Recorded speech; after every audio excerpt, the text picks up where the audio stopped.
சிவபெருமான்கிட்ட வந்தப்புறம் வாழ்க்கையில என்னங்க நடந்துச்சு அப்படின்னு கேட்டா கேட்பாங்கல்ல, கண்டிப்பா கேட்பாங்க எல்லாருமே. சிவபெருமான்கிட்ட வந்த உடனே பல கோடி ரூபாய் சொத்து கிடைச்சிருச்சுங்க எனக்கு. சிலருக்கு கிடைச்சிருக்கலாம், பூர்வீக சொத்தெல்லாம் கிடைச்சிருச்சுங்கன்னு சொல்லுவாங்க. எல்லாருக்கும் அப்படி கிடைச்சிருமான்னு கிடைக்காது.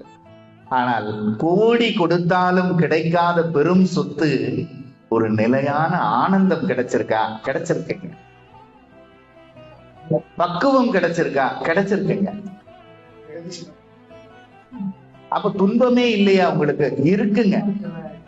ஆனா எந்த துன்பம் வந்த பொழுதும் அந்த துன்பத்திலே இறைவன் என்னோடு பக்கத்திலே இருந்து அதை கடந்து வருவதற்கான ஆற்றலையும் தைரியத்தையும் கொடுத்து நான் இருக்கிறேன் இருக்கிறேன் என்கின்ற நம்பிக்கையோடு என்னை கரம் பிடித்து கரை தேற்றி கொண்டு வருகிறான்.